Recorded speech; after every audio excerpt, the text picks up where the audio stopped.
Alors, bonjour Adèle. Alors parle-moi de votre instrument. Il faut le voir déjà. C'est un instrument en fait qui vient de l'Australie, de la culture aborigène de l'Australie, et ça s'appelle un didgeridoo. Et c'est fait en fait en bois d'eucalyptus. C'est soit un tronc d'arbre ou une branche d'eucalyptus qui a été creusée par les termites. Et ensuite retravaillé à l'extérieur. Donc il est poncé, il peut être verni ou peint aussi par des peintures traditionnelles aborigènes. Et le principe de cet instrument, c'est de souffler dans l'instrument en faisant vibrer ses lèvres. En faisant Vibrer ses lèvres. Vibrer ses lèvres. D'accord, d'accord. Voilà, dans l'instrument. Voilà. Ça ressort un bruit. Et voilà, en fait, ça amplifie la vibration et ça donne ce son profond de basse vibratoire. Et après, par-dessus, on peut rajouter le mouvement des langues, des joues, rajouter la voix, ce qui module le son. Voilà. Module le son. Et lorsqu'on module le son, quel genre de rythme qu'on produit? On peut tout jouer en fait. Il y a le jeu traditionnel aborigène, mais en fait c'est un jeu, c'est plus basé sur des phrases rythmiques que juste des rythmes en fait. Et puis après, moi je le joue pas du tout de manière traditionnelle, je le joue plutôt moderne avec mes propres influences, avec des rythmes qui m'inspirent comme la funk, le jazz, l'électro. Ça peut être plein de choses en fait, plein de choses.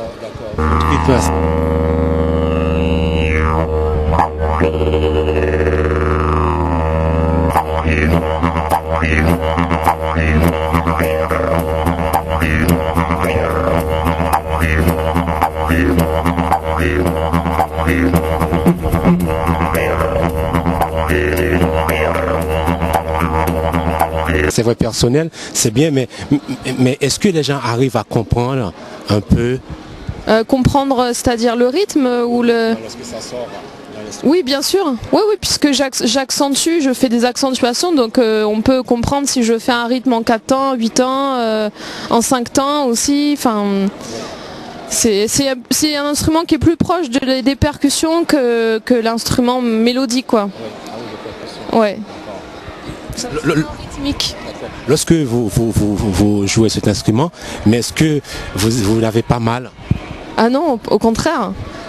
Au contraire, c'est un instrument qui développe le souffle, parce que en fait, je respire avec le diaphragme. Donc j'inspire vraiment profondément et j'expire profondément. Donc ce qui fait que déjà ça permet de mieux respirer. En fait, j'ai appris à respirer grâce à cet instrument en fait. Et après, ça permet aussi d'évacuer quand on est un peu stressé, on évacue le stress aussi. C'est un instrument qui permet de se recentrer aussi, de par le son qu'il produit et par la respiration aussi qu'on utilise, le type de respiration. Et puis c'est un instrument qui fait du bien, puis c'est aussi la musique fait du bien de toute manière. Et vous êtes, je pense que vous êtes nombreux à jouer ce style d'instrument.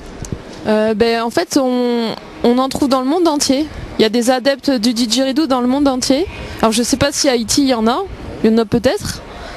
Mais ils sont peut-être en petit comité, mais sinon en Europe le didgeridoo ça bouge bien. On organise des festivals de didgeridoo, on peut trouver des magasins de didgeridoo, il y a des associations de didgeridoo. Vous connaissez où se trouvent les magasins ou les associations, tout ça, vous pouvez nous en dire? Sur Paris, il y a une association qui s'appelle Vent du Rêve. Voilà, Vent du Rêve, c'est une association qui existe depuis 10 ans.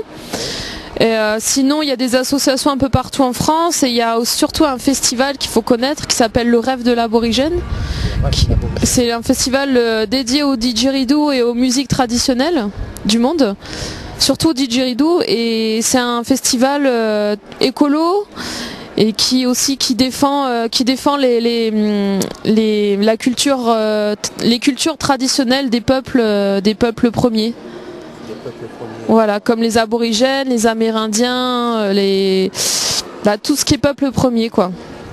Mais sans discrétion, vous venez d'où? Moi, je vis à Paris. Oui, vous vivez à Paris, mais... J'ai des origines un peu variées. pouvez nous dire? Ouais, ma mère, elle est de l'île de la Réunion. Ouais, c'est bien. Ouais. Et mon père, lui, est français. Et ma mère, elle a des origines un peu indiennes, chinoises, africaines. Voilà. Mais comment ça vous est venu à l'idée de choisir et inspirer, c'est vrai, de jouer ce style d'instrument? Je pense que ça fait 10 ans que je joue. Et l'instrument, en fait, m'a tout de suite séduit parce que je trouvais que c'était un instrument qui ressemblait pas à un autre. Et moi, j'aime bien les choses uniques. Voilà. Et puis c'est un instrument aussi qui permet d'être très libre dans l'interprétation du jeu et qui permet aussi de développer vraiment son propre style de jeu, quoi. Donc c'est un instrument qui permet de se découvrir un peu, en fait, on va dire. Là, vous êtes devant Georges Pompidou, mais est-ce que des fois ça vous arrive qu'on vous demande que vous êtes sélectionné pour jouer dans des soirées? Oui, je fais aussi des concerts. Je joue en groupe et aussi en solo. Donc j'ai différents groupes. Je joue dans un groupe qui mélange la musique électro et les instruments acoustiques. Donc il y a le didgeridoo, il y a une chanteuse, il y a une flûtiste, un percussionniste et puis quelqu'un qui joue aux machines. Et un autre groupe où là on mélange le didgeridoo, la harpe et le chant. Et puis mon projet solo aussi que je fais de temps en temps.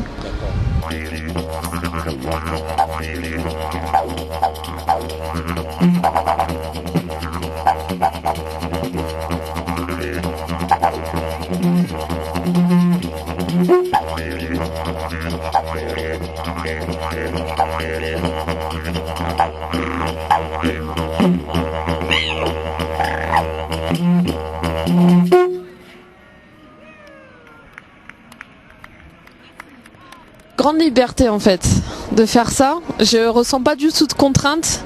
C'est l'hiver, bon je viens pas souvent mais ça m'arrive de venir l'hiver. Moi je joue pas moins longtemps mais en fait Beaubourg c'est une place vraiment particulière où on fait de belles rencontres, où les gens se posent comme si c'est un peu un havre de paix en fait dans Paris, je trouve.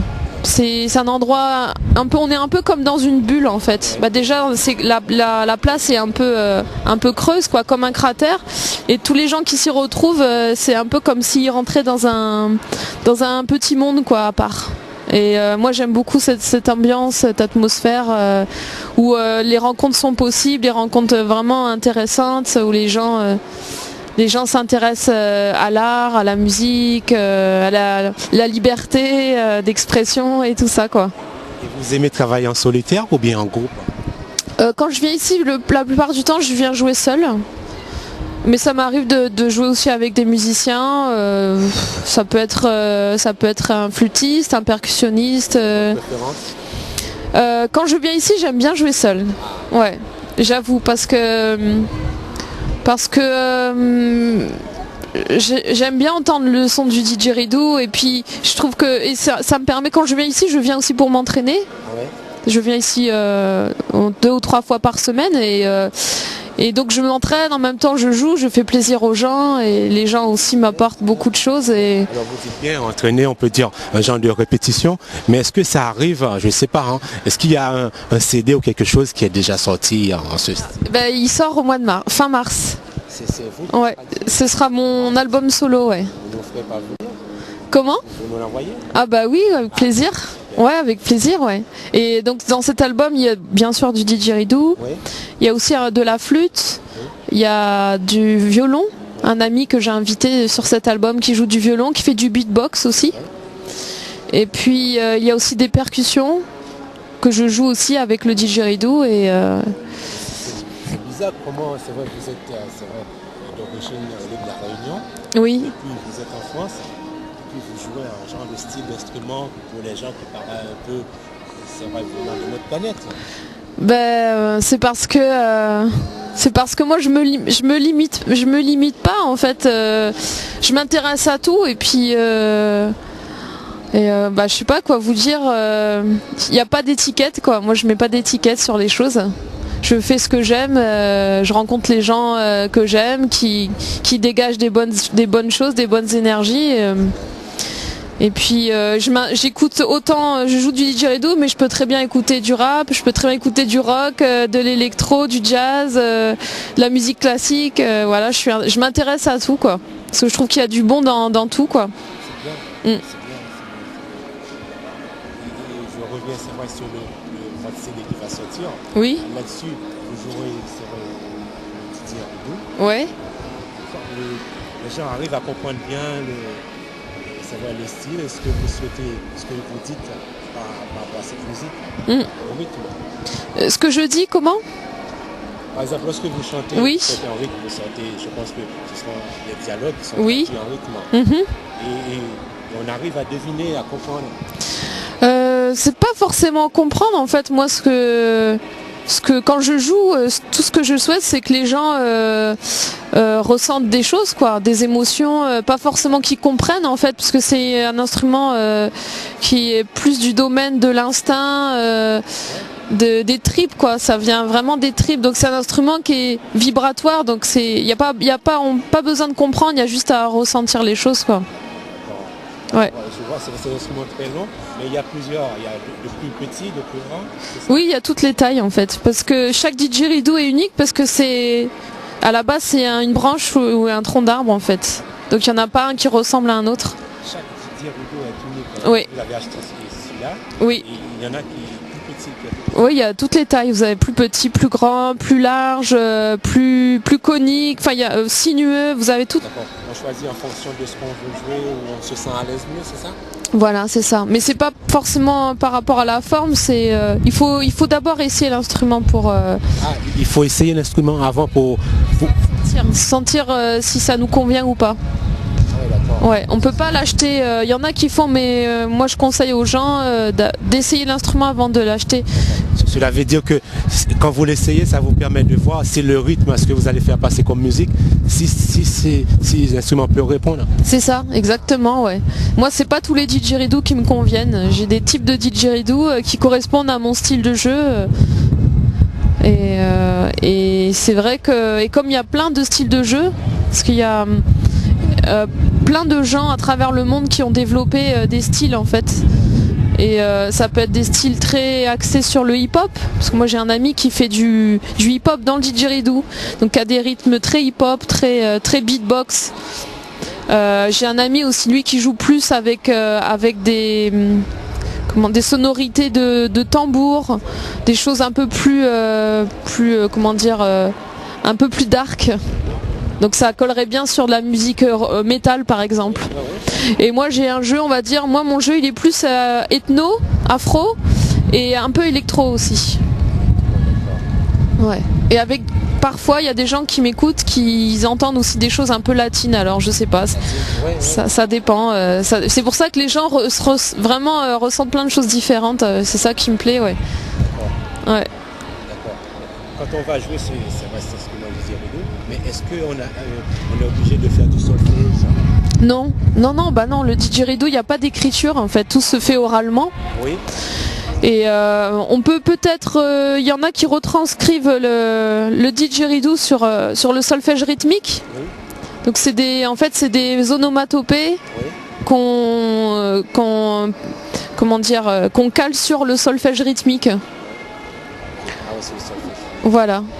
Mais sinon c'est plutôt un instrument oral. Quand on enseigne, c'est oral. Oral. Ouais.